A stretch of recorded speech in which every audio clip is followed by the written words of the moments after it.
القدوة هي المثال اللي الطفل دايما بياخد بيه. الطفل بالنسبة له بابا وماما هما القدوة الوحيدة. بعد كده بتبقى المدرسة والأصدقاء والناس اللي حواليه من العيلة والقرايب، فيا هيكونوا قدوة صالحة ليه يا هيكونوا قدوة فاسدة ليه.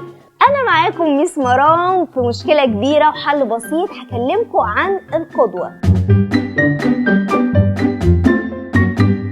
أولادنا وهم بيكبروا قدامنا بيعملوا أفعال وتصرفات وسلوكيات كتيرة جدا، وكمان بيتكلموا بأسلوب وبطريقة ساعات لما نشوفها نقول ده اخد أسلوب باباه، ده اخد أسلوب مامته، ده بيعمل كده زي جدته، ده بيعمل كده زي جده، وهكذا على مدار العمر والسنين. الأولاد بياخدوا حاجات كتير من القدوة اللي حواليهم، ماما وبابا أو القدوة هم بيعتزوا بيها وبياخدوا منها كل حاجة.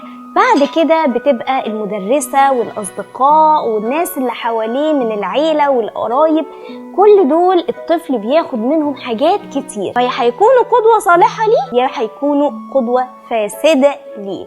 القدوة هي المثال اللي الطفل دايما بياخد بيه ودايما بيقلده ودايما بيعمل زي، يعني من أول ما الطفل بيتولد لغاية 4 سنين الطفل بالنسبة له بابا وماما هم القدوة الوحيدة، وهم اللي بيقلدهم في كل حاجة، في أفعالهم، في تصرفاتهم، في طريقتهم.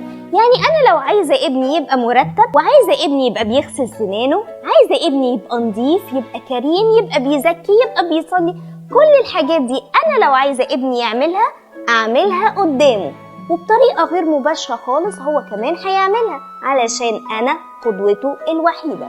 من سن 4 سنين لغاية سن 10 سنين بتبدأ قدوة جديدة تدخل على الطفل، لأن ده سن المدرسة. سن المدرسة بقى الطفل بيتعرف على مجتمع جديد، وفي مدرسة وفي أصدقاء. المدرسة دي لازم تبقى مثال تاني بيكمل القدوة الحسنة بتاعت بابا وماما.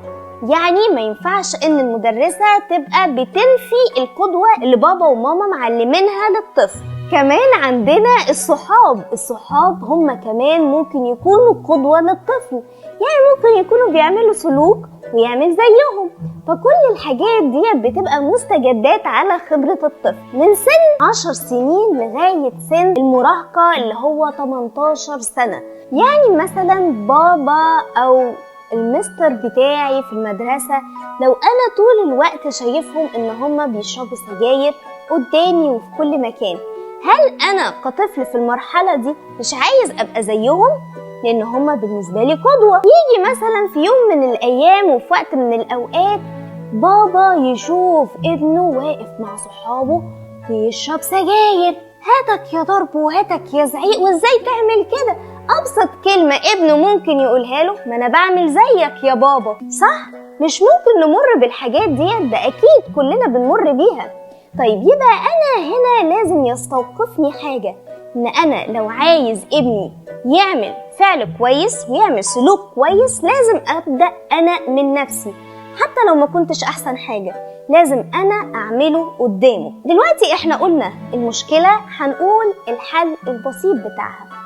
أول حاجة لازم أكون قدوة صالحة لأولادي، ولازم أعمل قدامهم القيم والأخلاقيات والسلوكيات اللي أنا نفسي إن هم يكبروا ويشيبوا عليها. عندي كمان حاجة، لما ابني في سن المراهقة أو في سن المدرسة يشوف حاجة ويجي يقول لي، لازم أفهمه ولازم أعرفه، لازم أكون رفيق وصديق مخلص ليه، كأني بالظبط واحد صاحبه، أنزل لسنه وابقى كأني بالظبط في السن بتاعه. طيب وحاجة ثالثة، لازم نراعي الشغف والسن والاندفاعية بتاعت الأولاد في كل مرحلة من المراحل بتاعتهم، لازم نراعي ده كويس جدا.